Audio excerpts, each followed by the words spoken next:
Desde a semana passada vocês receberam um convite para essa ministração de hoje, algo que tem muito a ver com os dias que nós temos passado, né? O momento atual do nosso país, um momento muito similar, muito semelhante àquilo que era o momento do povo de Deus quando o profeta de Deus foi levantado para essa palavra. Hoje nós vivemos no Brasil um momento de indignação, nós vivemos no Brasil hoje um momento onde mais do que nunca se fala a respeito de corrupção, se fala a respeito da deterioração dos valores, se fala a respeito de um país onde nenhuma moral está estabelecida, de falta de ética por completo em todas as relações, se fala a respeito de depravação, se fala a respeito de falta de respeito, se fala a respeito de impunidade. Essas são as coisas que estão nos nossos noticiários todos os dias. Essa madrugada mesmo, logo pela madrugada, aí quando acordei hoje pela manhã, mais uma vez, mais um plantão do Jornal Nacional no meio da madrugada para dizer que a OAB ontem, por 25 votos a 1, entrará com um pedido de impeachment do nosso presidente. Ou seja, nós temos mais presidentes empichados nos últimos anos do que presidentes que conseguiram manter o seu mandato. Essa semana, mais uma vez, o estado de Goiás nos apresentou uma nova dupla sertaneja, Wesley e Joesley, aqueles que vieram para poder trazer aí revelações a respeito do momento que nós estamos vivendo. Temos um presidente que acha normal receber na sua casa, ouvir de um empresário que ele havia comprado juízes, desembargadores, e por mais que haja questionamentos a respeito da legitimidade ou não da gravação, a gente tem a figura pública mais importante do nosso país simplesmente se silenciando diante de uma declaração como aquela. Então a gente vive, meus queridos, momentos de muita dificuldade no nosso país, e talvez essa era a realidade que aquele povo vivia, quando Deus levanta Malaquias para trazer ao povo de Deus uma palavra dura, uma palavra de confrontação, uma palavra que o povo pudesse voltar aos seus princípios, que o povo pudesse voltar a compreender quais eram as suas alianças, quais eram os seus pactos estabelecidos com Deus.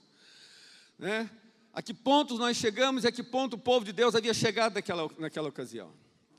E aí Deus vem e levanta esse homem, levanta Malaquias, o mensageiro, um livro profético, um livro dos últimos, o último livro dos profetas menores, num contexto, como eu já disse, semelhante ao que nós estamos vivendo.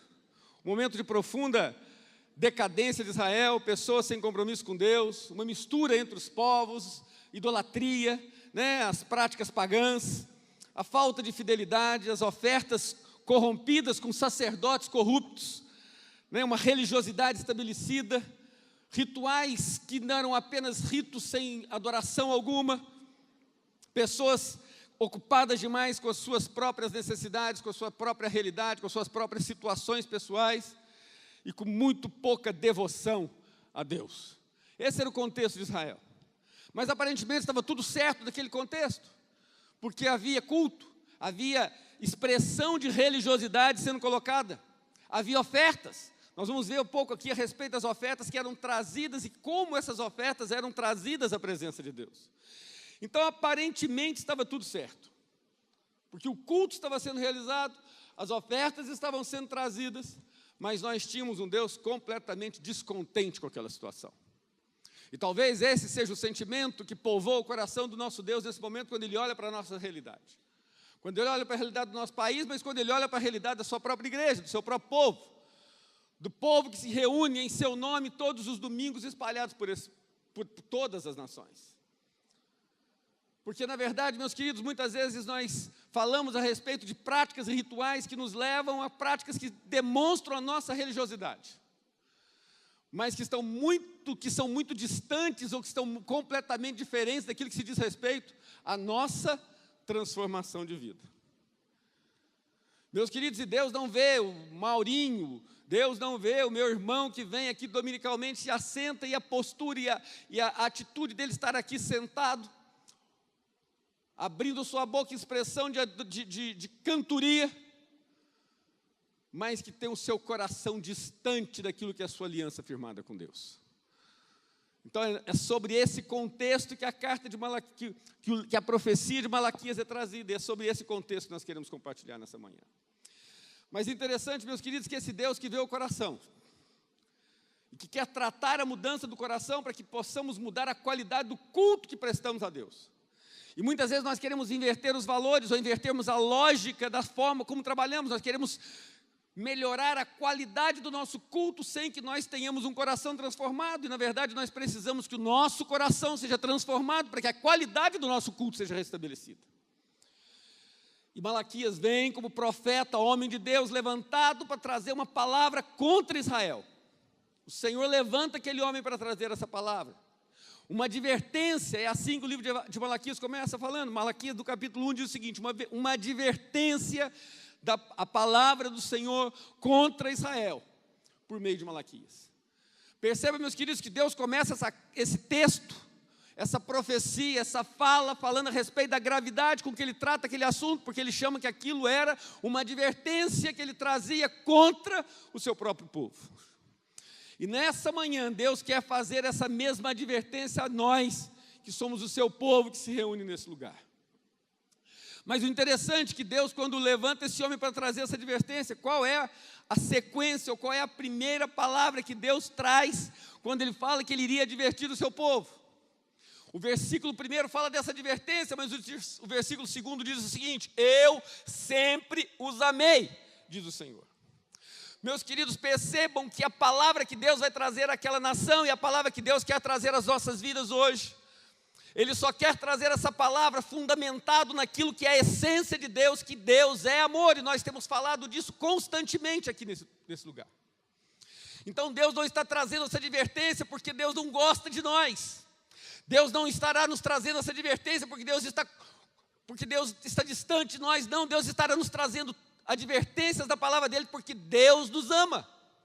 É fundamentado na sua essência, fundamentado no amor de Deus para com as nossas vidas, que Deus traz a nós todas as revelações e todos os ensinamentos. É baseado e fundamentado no seu amor para com as nossas vidas, que Deus quer que a nossa aliança, o nosso pacto, o nosso compromisso com Ele seja restabelecido. É isso que a palavra de Deus começa a trazer aqui quando fala a respeito dessa situação do povo de Deus, e é essa palavra que nós queremos trazer no dia de hoje. Meus queridos, Deus ama a minha vida e a sua vida. Deus ama o pecador, mas Deus não se contemporiza com o pecado, e é isso que Deus tratou naquele momento. Não existia contemporização de Deus com o pecado, mas existia um profundo amor de Deus pelo pecador. E porque Deus ama o pecador, Deus quer que aquele pecado seja banido do meio do seu povo, para que o seu povo possa viver em fidelidade, em santidade, em honra e compromisso. É isso que a palavra de Deus está nos dizendo. E Deus começa falando a respeito de alguns aspectos que precisavam ser restabelecidos. Ele começa a falar a respeito de alguns pecados que estavam sendo cometidos. Filhos desprezando os pais. Versículo 6 diz o seguinte: o filho honra o seu pai, o servo o seu senhor. Se eu sou o seu pai, onde está a honra que me é devida? Se eu sou o seu senhor, onde está o temor que me devem? Pergunta o Senhor dos exércitos. Meus queridos, percebam, Deus tratando da relação dele com o seu povo como uma relação de família. Deus falando ao seu povo que ele é o nosso pai, nós somos os seus filhos, e que se nós não os honramos a Deus, é o filho que não está honrando ao seu pai. É isso que a palavra de Deus está nos ensinando. Deus nos trata como uma grande família, Ele é o nosso pai, e como nosso pai, o que a palavra de Deus diz é que nós devemos honra a esse pai. E aí quando nós percebemos aqui na palavra de Deus algumas coisas que o povo de Deus estava se distanciando dessa aliança, fazendo com que, como filhos, a sua prática era uma prática de desonra ao seu pai, o Deus Criador. Fala a respeito dos sacerdotes se corrompendo, aceitando ofertas defeituosas, concordando com vidas fora do propósito, vidas fora de um padrão de santidade, aceitando que o povo definisse qual era a oferta que deveria ser dada, o coxo, o enfermo, ou seja, essa era a prática que estava sendo estabelecida ali. No versículo 7 em diante diz o seguinte: mas vocês me perguntam de que maneiras temos desprezado o teu nome, trazendo comida impura no meu altar, e mesmo assim ainda pergunta de que maneira te desonramos, ao dizerem que a mesa do Senhor é desprezível. Na hora de trazerem animais cegos para sacrificar, vocês não veem mal algum. Na hora de trazerem animais aleijados e doentes como oferta, também não veem mal algum. Tente oferecê-los de presente ao governador. Será que ele se agradará de vocês? Será que os atenderá? Pergunta o Senhor dos Exércitos. E agora, sacerdotes, tentem apaziguar Deus para que tenha compaixão de nós. Será que com esse tipo de oferta ele os atenderá? Pergunta o Senhor dos Exércitos. Ah, se um de vocês fechasse as portas do templo, assim ao menos não acenderia o fogo do meu altar inutilmente. Não tenho prazer em vocês, diz o Senhor dos Exércitos, e não aceitarei as suas ofertas. Percebam, meus queridos, a gravidade com que Deus está tratando aquela situação. Ele está falando a respeito de uma frouxidão no comportamento daqueles sacerdotes que estavam permitindo com que o povo trouxesse aquilo que era uma oferta desprezível, aquilo que era algo que não tinha nenhum valor. Os animais que estavam sendo apresentados diante de Deus como oferta eram os animais cegos, eram os animais coxos, eram os animais defeituosos. E o que Deus tem pedido de nós é que para que nós coloquemos o seu altar a primazia de todas as coisas. Colossenses 1, no versículo 18, fala a respeito disso. A Deus daremos a primeira de todas as coisas, daremos a Deus a prioridade, a primazia de todas as coisas. É isso que a palavra de Deus nos chama a fazer. É isso que a palavra de Deus, e essa era a aliança que estava sendo desfeita naquele momento. Mas Deus quer tratar todas essas situações daquele povo. E Deus não falou a respeito apenas disso. Interessante que no capítulo 2 Deus trata uma outra coisa importante. Ele fala a respeito,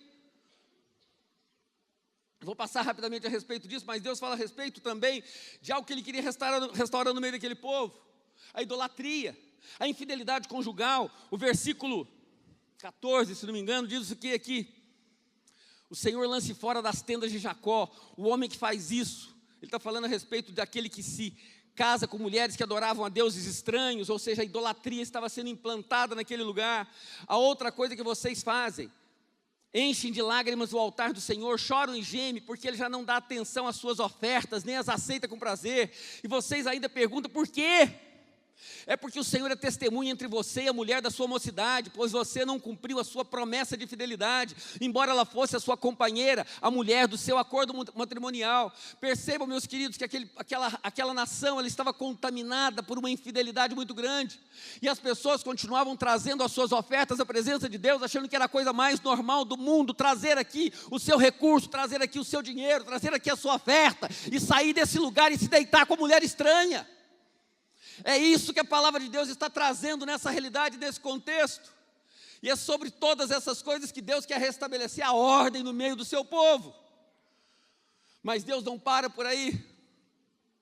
Deus continua falando a respeito de uma outra prática que precisava ser restabelecida. O povo dele estava roubando a ele mesmo. Você teria coragem, meu querido, de roubar alguém? Você teria coragem de subtrair alguém daquilo que não é seu, daquilo que não lhe pertence? É possível nós roubarmos a Deus, o Todo-Poderoso? Será que aquelas pessoas enxergavam a forma como Deus tratava aquela situação e como Deus se via naquela condição? Nos dias de Malaquias, o próprio Deus levantou essa questão contra aquele povo. As pessoas roubaram a Deus e deixaram de cumprir o pacto de fidelidade estabelecido entre elas e Deus. Malaquias 3:7 diz o seguinte: de fato, eu, o Senhor, não mudo, por isso vocês, descendentes de Jacó, não foram destruídos. Desde o tempo dos seus antepassados, vocês se desviaram dos meus decretos e não lhes obedeceram. Voltem para mim, eu voltarei para vocês, diz o Senhor dos Exércitos. Mas vocês perguntam: como voltaremos? Pode um homem roubar a Deus? Contudo, vocês estão me roubando. E ainda pergunta: como é que te roubamos? Nos dízimos e nas ofertas. Vocês estão debaixo de grande maldição, porque estão me roubando. A nação toda está me roubando. Tragam o dízimo todo ao depósito do templo, para que haja alimento em minha casa. Ponham-me à prova, diz o Senhor dos Exércitos. É isso que a palavra de Deus está trazendo para aquele povo, é isso que a palavra de Deus quer trazer a nós nessa manhã. Talvez naquele momento aquelas pessoas não traziam as suas ofertas porque elas talvez pudessem ter as suas razões. Talvez aquelas pessoas estivessem vivendo momentos de grande dificuldade da sua nação. Talvez elas tinham ali os seus desafios pessoais, talvez elas tinham ali algum problema de enfermidade na sua casa. Talvez essa falta de fidelidade na aliança estabelecida com Deus era em função de um esfriamento da sua devoção a Deus. E quando nós vamos esfriando a nossa relação com Deus, quando nós vamos perdendo a nossa intimidade com Deus, nós vamos fazendo o quê? Nós nós vamos nos distanciando da aliança, do pacto de fidelidade que nós temos com Ele. E nós temos que trazer essa palavra para a nossa realidade. Quais são as coisas que às vezes fazem com que nós não consigamos trazer aqui o nosso dízimo ou a nossa oferta? É o nosso aperto financeiro? É o nosso problema de saúde? É o estudo dos nossos filhos? É a reforma da casa? É a troca do carro? É a viagem que eu quero fazer? Meus queridos, tudo isso são coisas lícitas, tudo isso são coisas boas, e não existe pecado algum em nós realizarmos todas essas coisas. Mas às vezes nós estamos utilizando para essas coisas recursos que não nos pertencem. Eles pertencem a Deus diante daquilo que é a fidelidade e diante daquilo que é o nosso compromisso com o Pai. E para que nós não caiamos na tentação de acudir todas essas coisas primeiramente, para depois nós trazermos a Deus a nossa oferta, a palavra de Deus nos fala, lá em Provérbios, no capítulo 3.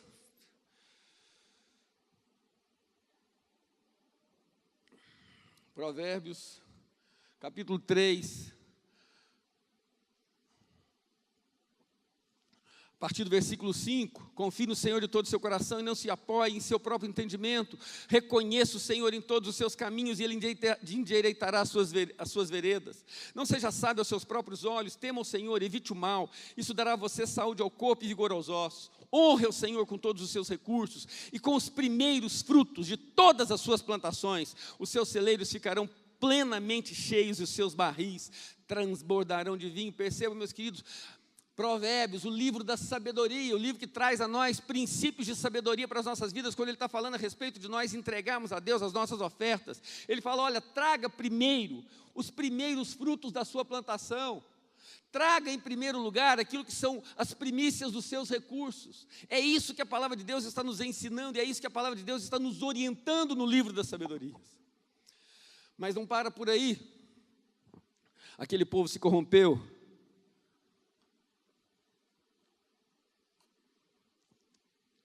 Quando nós vamos lendo alguns trechos da palavra desse livro de Malaquias,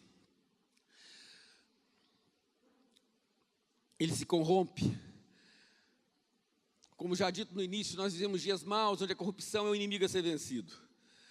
E aí nós falamos, como pode essas pessoas se apossar do dinheiro que não lhes pertence? Quando olhamos para essa realidade, quando nós vemos pessoas devolvendo centenas de milhões de dólares, nós falamos, como pode? Como pode essas pessoas tomarem um dinheiro que não lhes pertence? Como pode essas pessoas se apossarem de algo que não é seu? Como pode essas pessoas roubarem a saúde do nosso país? Como pode essas pessoas roubarem a segurança do nosso país? E nós tratamos disso com uma severidade muito grande. Mas muitas vezes nós não olhamos para as nossas próprias vidas em atos de corrupção que nós mesmos cometemos. São coisas simples. A caneta que eu levo do meu escritório para casa, a cópia que eu tiro que não sou autorizado a fazer, coisas simples que mostram que o nosso coração também tem corrupção estabelecida e que precisa ser curada no dia de hoje. Corrupção, meus queridos, e a gente vai para o dicionário e fala a respeito de deterioração, adulteração das características originais, depravação de hábitos, devassidão, suborno, desvio da finalidade dos recursos. Nos dias de Malaquias, muitas pessoas estavam corrompidos, se apropriando de um recurso que não era delas, era da obra de Deus. Essas pessoas, elas estavam corrompidas e corrompendo os próprios sacerdotes. E a palavra de Deus nos diz o quê? Vamos voltar para Malaquias. Não é Miqueias, é Malaquias. Vamos lá, a gente está aprendendo. Facinho. Malaquias no capítulo 1, voltando ao capítulo 1, no versículo 7.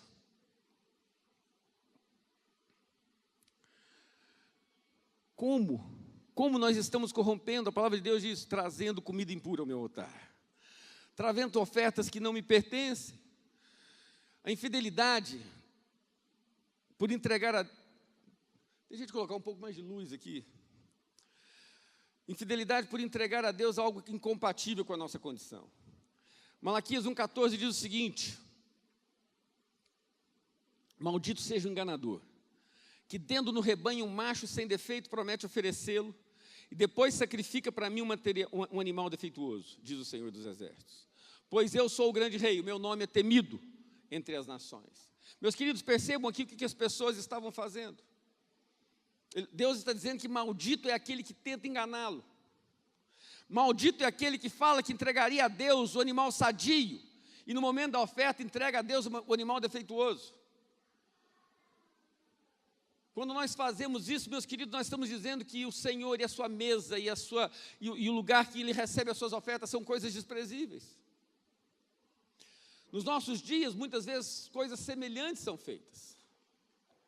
Quando nós fazemos algumas pesquisas, e essas pesquisas são estabelecidas, são feitas, né? Nós vemos que muitas vezes aqueles que têm mais dificuldade em trazer a sua oferta, o seu dízimo, expressar a sua fidelidade, são aqueles que mais têm sido agraciados por Deus, que mais têm recebido de Deus o seu favor e mais recursos têm recebido. Às vezes, quando falam a respeito disso, falam assim: nossa, mas o valor é muito alto. Eu não posso dar um valor tão alto para a obra de Deus, e quando eu estou fazendo isso, eu estou dizendo assim: os propósitos de Deus são desprezíveis. Os propósitos de Deus não são dignos do meu recurso. É isso que nós estamos falando quando nós começamos a avaliar a oferta e o dízimo que eu tenho que trazer. Existe um fato, isso não é uma história, não é uma lenda, mas é um fato, do irmão que procurou um dos nossos pastores e disse: olha, eu não posso entregar meu dízimo porque ele é alto demais. Pastor, e se eu entregar o meu dízimo, ele vai corromper o seu coração. E o pastor disse: não tem problema, meu irmão. Eu te agradeço muito por sua preocupação com a minha fidelidade, com a minha santidade. Então nós vamos fazer o seguinte: nós vamos orar para que Deus te dê um dízimo pequeno. Porque assim, nem você vai ficar constrangido de trazê-lo, e nem eu ficarei tentado em utilizá-lo de uma maneira que não seja santa. Qual o final dessa história? Até hoje nós estamos procurando esse irmão. Ele sumiu, né? Mas é isso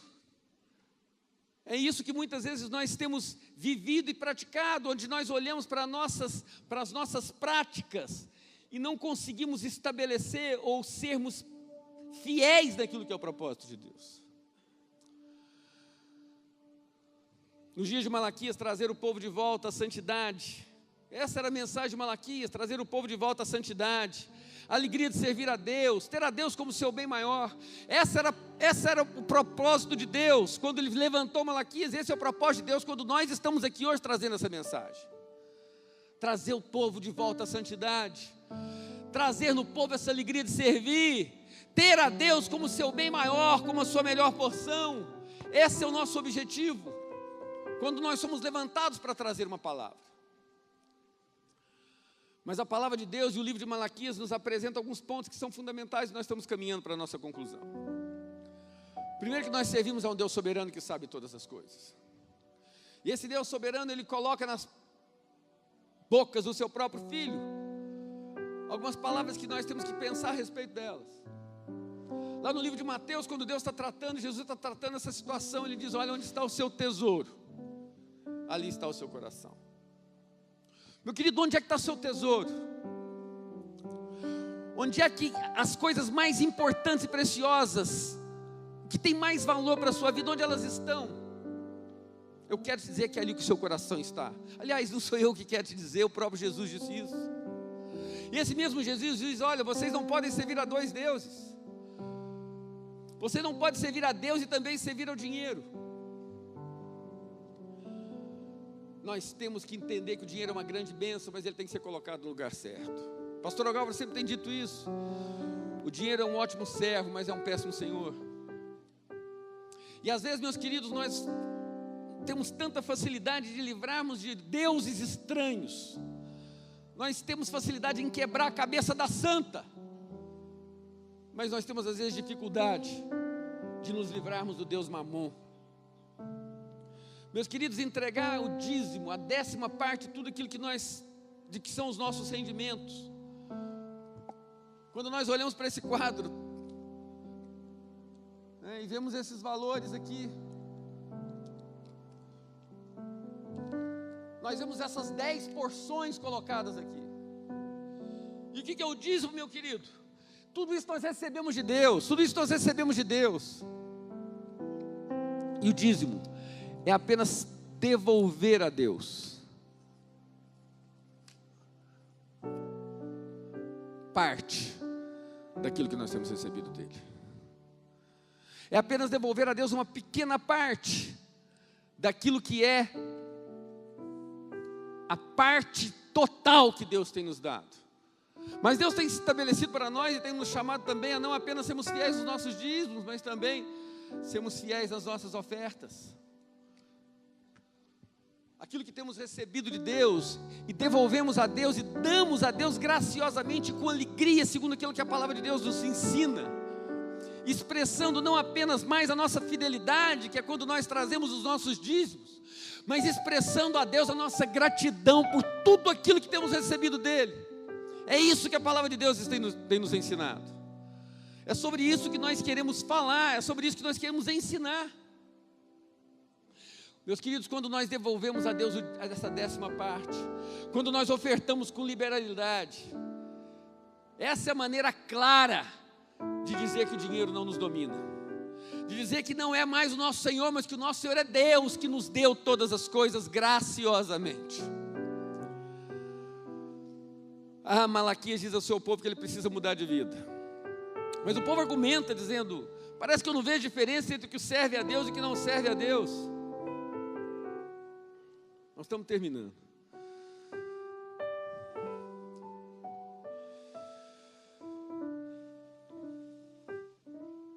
Você tem dito duras palavras contra mim, diz o Senhor. Ainda assim pergunto: o que temos falado contra ti? Vocês dizem: é inútil servir a Deus. O que ganhamos quando obedecemos aos seus preceitos e ficamos nos lamentando diante do Senhor dos Exércitos? Por isso agora consideramos felizes os arrogantes, pois tanto prosperam os que praticam mal, como os que escapam, ilesos os que desafiam a Deus. Percebam, meus queridos, que o povo está dizendo a Deus: olha, parece que não faz diferença ser fiel ou não. Parece que eu vejo inclusive que aqueles que não são fiéis, parece que eles prosperam muito mais do que nós. Mas Deus traz uma palavra àquele povo. Deus diz o seguinte: depois, aqueles que temiam o Senhor conversaram uns com os outros, e o Senhor ouviu com atenção. Foi escrito um livro como memorial na sua presença, acerca dos que temiam o Senhor e honravam o seu nome. No dia em que eu agir, diz o Senhor, eles serão meu tesouro pessoal. Eu terei compaixão deles como um pai tem compaixão do filho que lhe obedece. Então vocês verão novamente a diferença entre o justo e o ímpio, entre o que serve a Deus e o que não serve a Deus. Meus queridos, percebam que essa é a palavra de Deus para as nossas vidas. Deus está nos dizendo que os olhos deles estão colocados sobre nós, que os olhos deles estão colocados sobre aquele que é infiel e sobre o que é fiel, mas que no juízo de Deus, Deus vai mostrar claramente: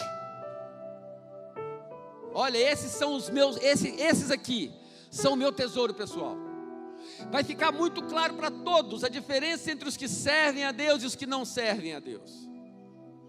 E terminando: pois certamente vem um dia ardente como uma fornalha, todos os arrogantes e todos os malfeitores serão como palha, e aquele dia que está chegando ateará fogo neles, diz o Senhor dos Exércitos. Não sobrará raiz ou galho algum, mas para vocês que reverenciam o meu nome, o sol da justiça se levantará, trazendo cura em suas asas, e vocês sairão e saltarão como bezerros soltos do curral. Depois esmagarão os ímpios, que serão como pó sobre as solas dos seus pés, no dia em que eu agir, diz o Senhor dos Exércitos. Lembrem-se da lei do meu servo Moisés, dos decretos e das ordenanças que lhes dei em Horebe, para todo o povo de Israel. Perceba, meus queridos, que ao fiel, Deus está falando a respeito de salvação. Deus está falando a respeito de vitória sobre os seus inimigos. Deus está falando sobre cura nas famílias, onde o coração dos filhos serão convertidos aos pais e o coração dos pais convertidos aos filhos. É isso que a palavra de Deus está nos dizendo, de promessa para aqueles que são fiéis a Ele. E hoje é dia de nós respondermos a Deus segundo esse chamado. Hoje é dia de respondermos a Deus segundo o que Ele nos chama a fazer. Hoje é dia de restaurarmos e cumprir os meus votos com Deus. Hoje é dia de declarar que tudo que somos e tudo que temos pertence a Deus. Meus queridos, façamos hoje esse acordo. Façamos hoje esse acerto desse nosso compromisso de fidelidade com Deus. Malaquias 3:10 diz o seguinte: tragam o dízimo todo ao depósito do templo, para que haja alimento em minha casa. Ponham-me à prova, me diz o Senhor dos Exércitos, e vejam que se não vou abrir as comportas do céu e derramar sobre vocês tantas bênçãos que não teriam onde guardá-las.